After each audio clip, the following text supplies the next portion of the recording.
Atale Originals presents Darkness often unfolds slowly in this part of the world. It starts with a soft breeze, then a frightening chill which often causes a gentle throbbing between the joints. As the sun settles for the day, the shadows of the night creep in, allowing the moon to rule over the night. Tonight, there is an unusual chill in the air. There's no pain, no tingling feeling between the joints, nothing but numbness filling the atmosphere. The light of the moon casts a shadow on the trees as two men, one slightly taller than the other, both robed in white linen, appear at a forest clearing. They hurriedly pick up dry sticks together, placing one over the other. With the sticks, they make a bonfire and wait. Time passes by as they talk and laugh in loud tones. 10 other men dressed alike join them. They barely notice the sleek figure of the priest as he makes his way past the fireplace.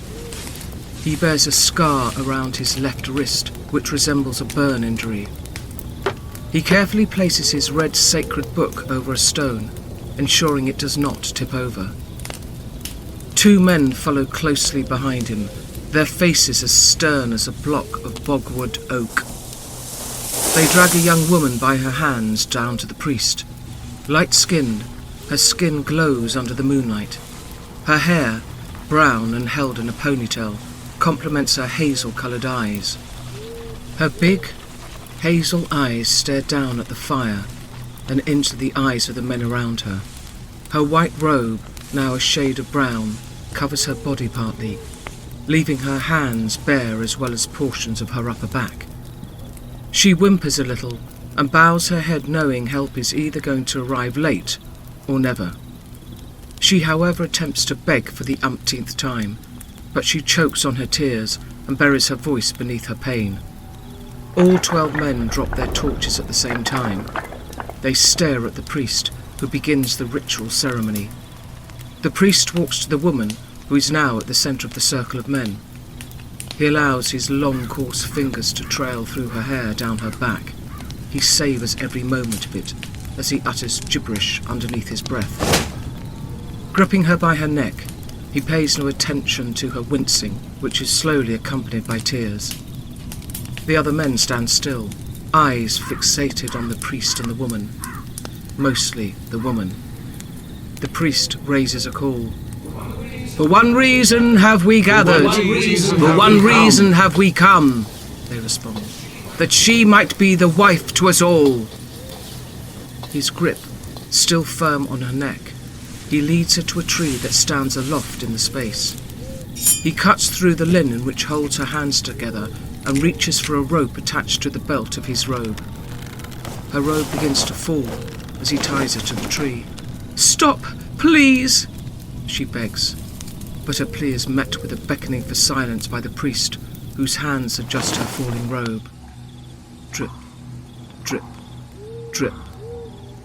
Her closed eyes open to the sound and feel of liquid on her skin. Rain, perhaps, she thinks to herself. Her thought is interrupted by the priest's outcry. Her eyes are now wide open, and she sees through by torchlight the liquid substance above her. Blood. She screams until her throat begins to feel parched. "No, stop, please!" The men stay silent, speaking no words, allowing their breath to fill the air. They breathe heavily in rhythmical patterns, allowing their chests to fall at the same time. She struggles to lift her head with the tree bark slightly piercing her neck. The dripping continues, and she sees above her a large animal, a pig.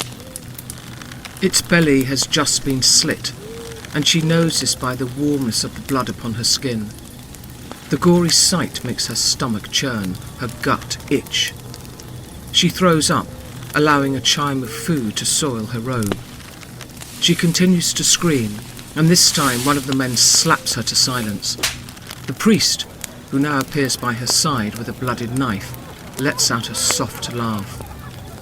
He beckons with his hand to the men to once again restore silence amidst their chatter and laughter. He looks up to the sky, and whispers something about the moon.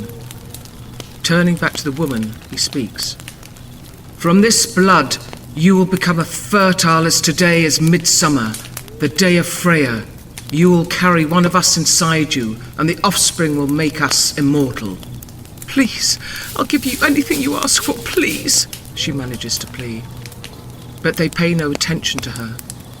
With a blooded knife, the priest's assistant cuts through her robe, ripping it apart to expose her naked frame. She is beautiful in every form. Her hips, a perfect curve that is impossible to ignore. It's like gentle streams flowing into a serene river. Her long legs accentuate her curves. Her smooth skin glistens under the moonlight. The raging fire makes her skin glow, her eyes burn. She is perfect in every sense. Her back arcs to meet her waist. The men stare in awe, wonder and lust. Mostly lust. 12 men with their eyes ever bright stare and drool like kids to candy. Her naked frame reveals a mark at her underarm. It's a star with 5 edges, beautiful and artistic. Its edges are lined with golden ink. The priest's assistant reaches for his knife as he approaches the scared woman. Frightened, she begins to tug at the rope, hurting her wrist in the process. "Don't kill me, please," she cries out. The man draws nearer with the knife in his right hand. He tightens his grip around it and smirks. This is the end. My end. Eyes closed, she makes peace with fate, bidding the world farewell in fear. Then, darkness. Silence. Her breath. She still lives. She looks around, albeit slowly, observing every detail, from the fire which is dying down to the men who now stand away from her. She sees the priest with his filthy smirk and ritual book sitting on the piece of stone by his side. He opens his mouth to speak, closes it, and takes a few seconds to recount his words. With fierceness in his voice, he roars the words, "Run, run, make the blood in your body warm. Freya is coming to get you, so prepare." Petrified, she takes to her heels. Fleeing on foot is her only option. There's no one around. If only I could hide or find help, she thinks to herself. Away from the men, the fire, the dirty priest, she settles to slowly massage her aching feet. While running, she had stumbled on a piece of rock and fallen. She hadn't noticed the bleeding and swelling until now. While massaging, she hears the voices of the men behind her. "I thought they'd let me go." She picks herself up quickly, racing into the darkness and nothingness. Without an idea of where she is, she runs aimlessly with one focus. Safety. "Bitch, you're mine!" the man yells from behind. "No, you're mine!" the other man yells. There's such a raucous, and it rattles her mind. She doesn't see the tree ahead of her and runs into it. Thump! She falls to the ground, butt first. Her head lands on a soft grass patch, and her entire body caves in pain. Wincing, she attempts to lean forward, but her body is unable to bear her weight.